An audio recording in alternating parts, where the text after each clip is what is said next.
Can you give us the latest on Trevor Carson? I spoke to Brendan yesterday. He had the courtesy to ring me and done things professionally. We then passed it over to the money men, Alan Burrows and Peter Lowell. They had a chat. We realised our valuations were miles away from each other. So that's as far as it's gone at the moment. And Trevor's a Motherwell player.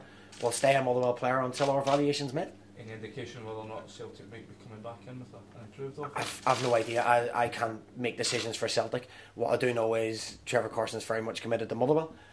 He's a Motherwell player. He's got 2.5 years left on his contract, and it's 24 hours before the end of the window. So people will be sold from this football club at the right price, the right valuation, when we decide, not when other people decide. So that's where we are at this moment in time. Is it the nightmare scenario though, if we do return with an offer that meets your valuation, you then facing the prospect of having to perhaps get a replacement in with, as you say, just a few hours left until the window shuts? It would certainly make things very, very difficult.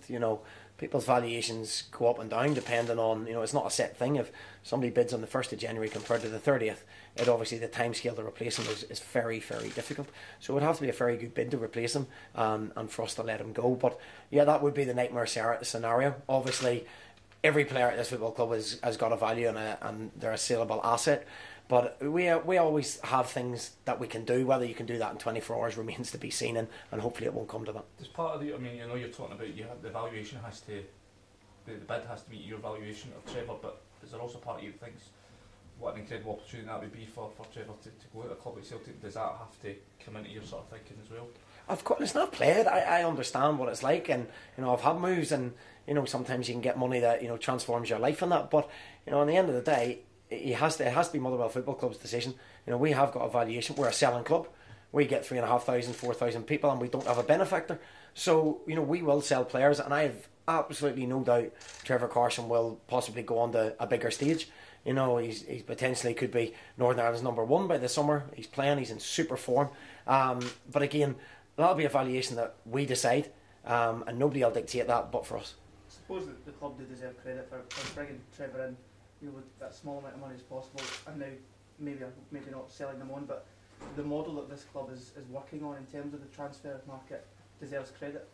Yeah, very much so. We paid, I think, in the regions of 10 grand as our biggest fee, our only fee for anybody actually. And the figures that are being bandied about Trevor and potentially what I believe he will go on and do. We done that because we had real belief in his ability. He's a top goalkeeper. In my opinion, he's the best goalkeeper in the league. So we have rightly valued him at a price, and I'm confident that we will get that price eventually somewhere along the line for Trevor. But for the scouting network, for Martin Foyle, who spends hours in cars, Ross Clarkson, our analyst, myself, who we spend hours trying to find players and trying to find them and pull rabbits out of the hat every time, because that's what we're doing, to be honest. We're pulling non-league boys in and selling them all. That's our model. Combine that with some of our younger players, and it's working well at this moment in time.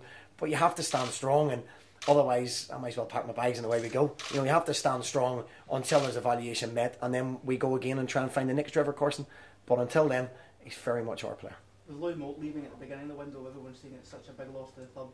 How important is Trevor Carson to this club as well, in respect to Louis scoring goals, but Trevor keeping them out at the other end? Louis got all the headlines, for scoring goals, but Trevor's been immense for me this season. Some of the stats that I've read about him, the amount of saves that he's made, one-on-one saves, and saves that people don't talk about when you win 1-0 or 2-0. He keeps us in the game all the time.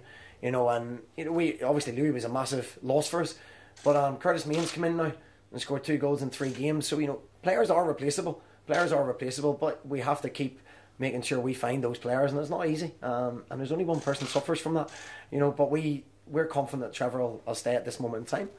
Simply, if somebody meets their valuation, he'll go. If not, he's a Motherwell player. Have you got candidates to replace him in mind already, though, if that eventuality does come to fruition? I've got plenty in mind. Yeah, whether that is feasible within 24 hours remains to be seen, and that's hence why it dictates our valuation as well. It's especially difficult that you've got a game as well. I remember, was it last year, we were up at Ross County and transfer deadline day, maybe 1 or 2 deals couldn't go through because of that. If this would be the case as well, is it one hand tied behind the back because you're playing Hibs as well? Yeah, it's a strange day to put games on, isn't it? Let's be honest. But my phone will be turned off from about 10:30 this morning, so nobody's getting hold of me. So nobody's going. Only incoming calls for business to sign players. Yeah, it's a tough one for us. My focus has to be on Hibs. We have to be focused on the game, but that's football. These things happen, and what it does do, which you rightly pointed out, is our scouting network and the players we're bringing to this football club are attracting a lot of attention. And Trevor's not the only one that'll attract attention, so we're doing something right. Is there a better feeling in the dressing room these last couple of weeks than perhaps before the winter break? Yeah, winning games does that. We've won 2 out of 3 and a brilliant draw away to Hearts, deservedly so. So yeah, there's a real good atmosphere. We have another tough game against Hibs, but we go into it confident, and then it leads us into 3 home games in the league, and we've got a real chance to build on what we've already done. Is it momentum now, given the way you started the season, you had that low, is it just trying to get that momentum back and get yourselves back in the sort of top 6 position thing? Yeah, definitely. We're sitting 6th at the moment. We've got a real chance to go to Hibs. Very good team. A lot of pace in the team. Lenny's done a really good job with them. You have to give credit. So it's going to be a tough evening for us. But we go there. We know we're well drilled. We know we're well organised. And I think the boys up front. Curtis has come in and scored goals. Nadir's getting fitter with every game. Tans is a real threat. And we're maybe hoping to have maybe one more in before the end of the window. So we're talking about everybody going out. We're hoping to do business as well. We want to build on what we've done, as you've said, and continue that vein of form we've started the new year in. Do you have a position in mind as to what you would like to strengthen? Well, obviously with Stephen Hamill retiring, Ellis Plummer being a long-term injury that won't play the rest of the season. Left back's a position we're looking at, and we're also probably looking at another striker with Ryan Bowman's injury.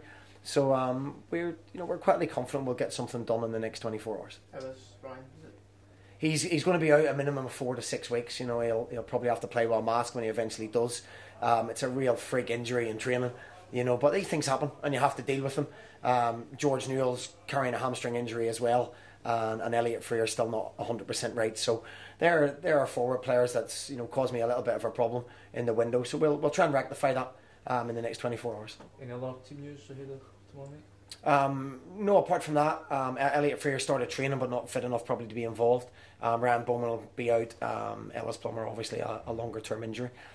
George Newell a hamstring injury. So other than that, everybody's the same squad that'll be available that was on Saturday.